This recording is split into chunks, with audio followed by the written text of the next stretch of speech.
What's up mga kas...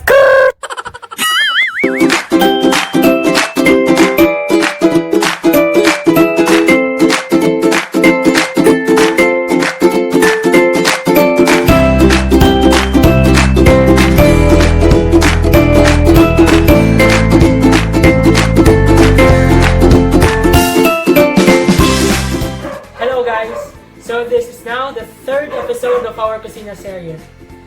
And for today, I will be showing you how to make... So basically, Nasi Goreng is a traditional Indonesian dish which literally means fried rice. Nasi meaning rice and Goreng meaning fried. And here are the ingredients. I have here the cooked rice, the garlic, onion, and chili for frying. And I also added some pork. I also have some green beans. My seasonings include dark sweet soy sauce. Originally, Indonesian people uses ketchup manis, but I opted to use dark sweet soy sauce because we don't have ketchup manis available here. I also have light soy sauce, and of course the egg for frying. And what makes this fried rice unique from others is this shrimp paste. It gives that pungent umami flavor, which will be the best flavor that Indonesian people usually use in making fried rice. So that's all. Now, let's saute the aromatics. First, the garlic.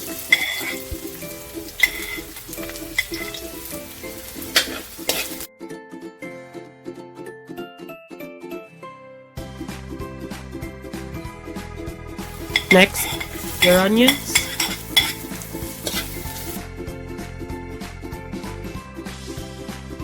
And your chilies.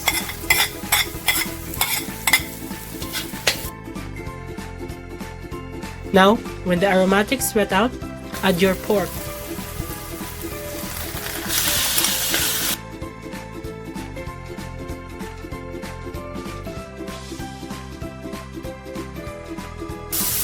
Next, add your green beans.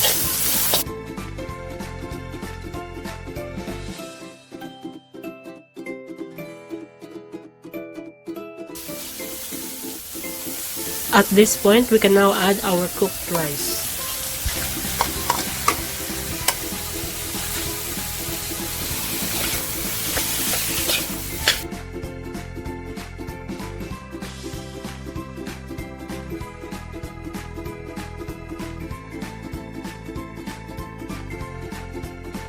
Now, add your seasonings and make sure to mix it well.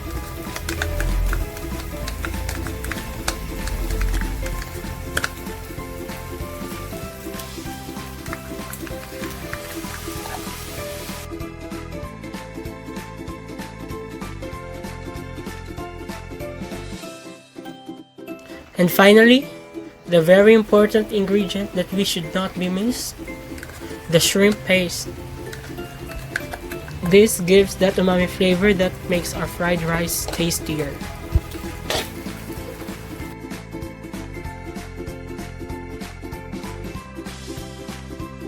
You can add to the rice any protein that you like, but in my case, I'd like to add some grilled shrimp satay to complete the meal.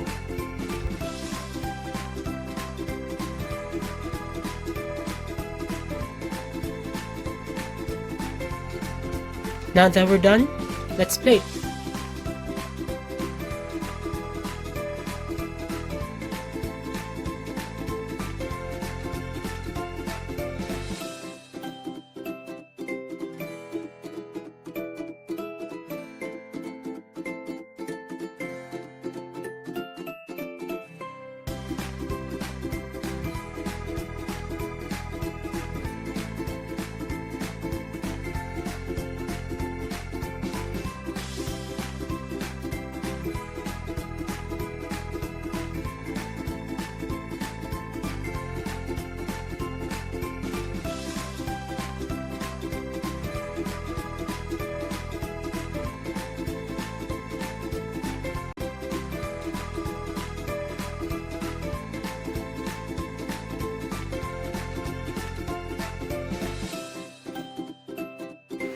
Now, let's try it.